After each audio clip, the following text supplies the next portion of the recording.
બનાસકાંઠામાં વધુ એક કોંગ્રેસના હોદ્દેદારે આપ્યું છે રાજીનામું। એનએસયુઆઈના પ્રદેશ મંત્રી નરેન્દ્રસિંહ ચૌહાણે મંત્રી પદ અને કોંગ્રેસના પ્રાથમિક સભ્ય પદેથી રાજીનામું આપ્યું છે।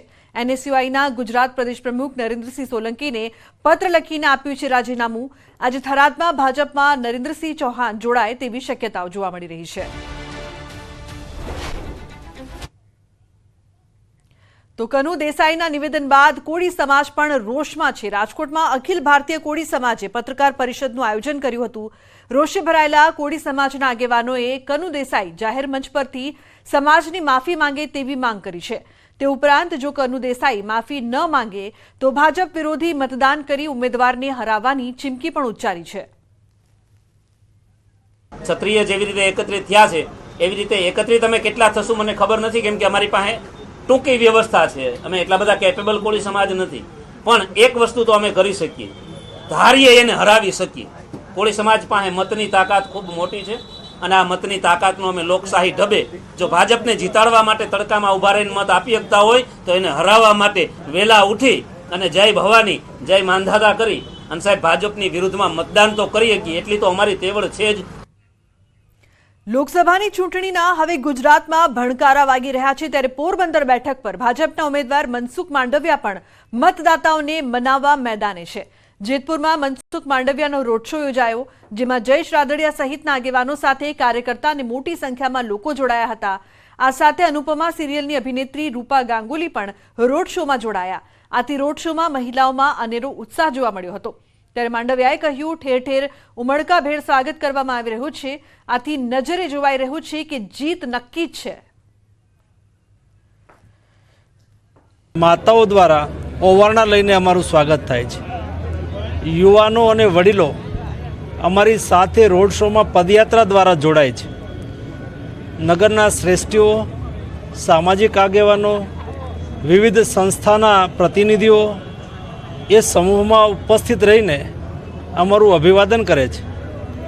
એ બતાવે છે કે લોકોનો વિશ્વાસ એ ભારતીય જનતા પાર્ટી સાથે છે, લોકોની શ્રદ્ધા નરેન્દ્ર મોદી સાથે છે।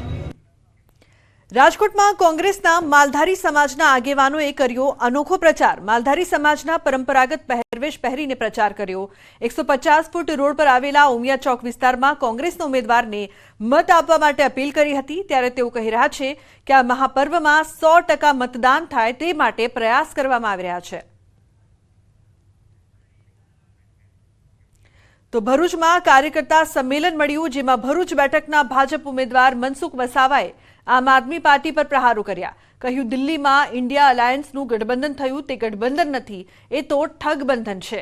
ધીરે ધીરે કોંગ્રેસ આમ આદમી પાર્ટીના શરણે થઈ જશે અને આપવાળા કોંગ્રેસને પતાવી દેવાના છે।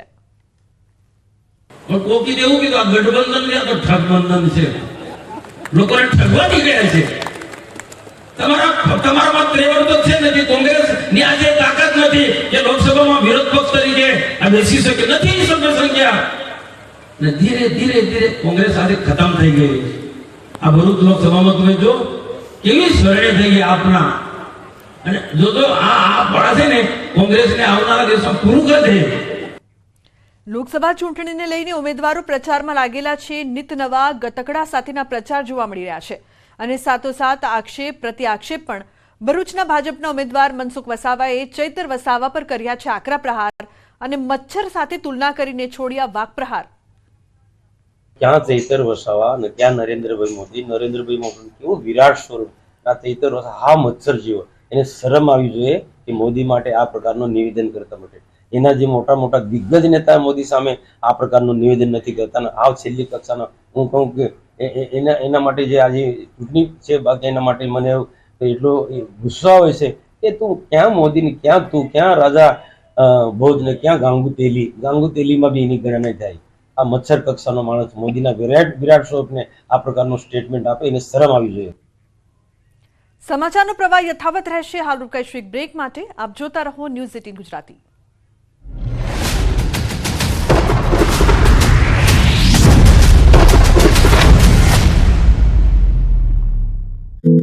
કોંગ્રેસના ઉમેદવાર સુખરામ રાઠવાએ પ્રચાર કર્યો। સુખરામ રાઠવાએ રાજપીપળાના ગાંધી ચોક ખાતે ભવ્ય રોડ શો કર્યો હતો। સાથે જ ભાજપ પર શાબ્દિક પ્રહાર કરી છોટાઉદેપુર બેઠક પર કોંગ્રેસની જીતનો વિશ્વાસ વ્યક્ત કર્યો। લોકસભાની ચૂંટણીના ત્રીજા તબક્કાનો અંતિમ સમય ચાલી રહ્યો છે ત્યારે 7મી મેના રોજ ચૂંટણી થશે ત્યારે હવે ચૂંટણી પ્રચારને ગણતરીના જ દિવસો બાકી છે, જેને લઈ રાજકીય પાર્ટીઓ છેલ્લા સમયે એડીચોટીનું જોર લગાવી રહી છે. હાલ ઉનાળાના સમયમાં લોકો ગરમીમાં બહાર ન આવતા હવે રાત્રે અને સવારે પ્રચાર શરૂ કર્યો છે. નાંદોદ વિધાનસભામાં છોટાઉદેપુરના લોકસભાના ભાજપના ઉમેદવાર જસુ રાઠવા સવારે 7 વાગ્યાથી પ્રચારમાં લાગ્યા છે. સાથે નર્મદા જિલ્લા ભાજપ પ્રમુખ ઘનશ્યામ પટેલ અને નાંદોદ વિધાનસભાના ધારાસભ્ય ડોક્ટર દર્શના દેશમુખ પણ આ નાંદોદ વિધાનસભામાંથી 1 લાખ કરતાં વધુ લીડ અપાવવા માટે કમર કસી રહ્યા છે. રાજપીપળા સહિત ગામડાઓમાં આદિવાસી મતો લેવા ખાટલા બેઠકો અને જાહેર સભાઓ યોજી રહ્યા છે. ઉપરાંત લોકોના ઘરે ઘરે જઈને ખાટલા અને ફળિયામાં બેઠકો કરી પ્રચાર તેજ કર્યો છે. આ દરમિયાન જિલ્લા ભાજપ પ્રમુખે ચૈત્ર વસાવા પર આકરા પ્રહાર કર્યા. ચૈત્ર વસાવા પર પ્રહાર કરતા જણાવ્યું કે આ મહિનો ચૈત્ર મહિનો ચાલી રહ્યો છે અને 7 તારીખે ચૈત્ર મહિનો પૂર્ણ થઈ રહ્યો છે, એટલે આપનો ચૈત્ર હવે પૂર્ણ થવાનો છે. ભરૂચમાં ભાજપનો ભગવો લહેરાશે. ફરજ નિષ્ઠાની પ્રેરક ગાથા વડોદરામાં સામે આવી, જ્યાં એક અધિકારી પત્નીની લૌકિક વિધિ પૂર્ણ કરીને 3 જ દિવસમાં ફરજ પર હાજર થયા. વડોદરાના નાયબ જિલ્લા ચૂંટણી અધિકારીની ફરજ નિષ્ઠાનો કિસ્સો સામે આવ્યો. ગુજરાતમાં લોકસભાની ચૂંટણીનું ત્રીજા તબક્કામાં મતદાન થવાનું છે. Charuset, 25 years of igniting success.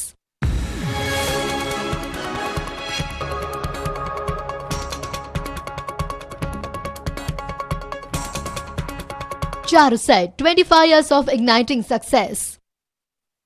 આ તહેવારોની એપ્રિલે કેન્સરગ્રસ્ત ધર્મપત્નીને ગુમાવનાર વડોદરાના નાયબ જિલ્લા ચૂંટણી અધિકારી વિવેક ટાંક કર્તવ્યથી પીછેહટ કરી નથી. પત્નીના અવસાન થયાના 3 જ દિવસમાં લૌકિક ક્રિયા પૂર્ણ કરી તેઓ પોતાની ફરજ પર હાજર થયા હતા. મહત્વનું છે કે નાયબ જિલ્લા ચૂંટણી અધિકારી વિવેક ટાંકે પોસ્ટલ બેલેટથી મતદાન કરી અન્ય મતદારોને પણ મતદાન કરવાનો સંદેશો પણ પાઠવ્યો હતો. વિવેક ટાંકની ફરજ નિષ્ઠાને જિલ્લા મુખ્ય ચૂંટણી અધિકારી બિજલભાઈ શાહે ફરજ નિષ્ઠાનું મોટું ઉદાહરણ ગણાવ્યું હતું. મતદાન જાગૃતિને લઈને સતત ચૂંટણી તંત્ર દ્વારા પ્રયાસો કરવામાં આવી રહ્યા છે. લોકો વધુમાં વધુ મત આપે તે માટે અલગ અલગ કાર્યક્રમોના આયોજનો પણ કરવામાં આવી રહ્યા છે. ત્યારે સુરત કલેક્ટર કચેરી ખાતે બંને બિલ્ડિંગમાં વિશાળ રંગોળી તૈયાર કરવામાં આવી. આ આકર્ષક રંગોળી લોકોને મતદાન કરવા માટેનો સંદેશો આપે છે. કલેક્ટર કચેરીના એ બ્લોકમાં સવારે 8 વાગ્યાથી સંસ્કાર ભારતી વિદ્યાલયના ધોરણ 9ની 8ની વિદ્યાર્થીનીઓ દ્વારા રંગોળી તૈયાર કરવામાં આવી. શાળાની વિદ્યાર્થીનીઓ દ્વારા જે રંગોળી તૈયાર કરવામાં આવી તેમાં લોકશાહીને સ્પર્શતા તમામ મુદ્દાઓને આવરી લેવામાં આવ્યા છે. મહત્વની વાત કહી શકાય કે આ રંગોળીમાં નવું સંસદ ભવનની પ્રતિકૃતિ તૈયાર કરાઈ છે. આ ઉપરાંત વોટ આપવાનો સિમ્બોલ રંગોળીના માધ્યમથી દર્શાવવામાં આવ્યો છે. બેલેટ પેપર અને ઈવીએમ મશીનની પ્રતિકૃતિ પણ રંગોળીમાં દેખાય છે. આ ઉપરાંત મતદાન જાગૃતિ માટે Charuset, 25 years of igniting success.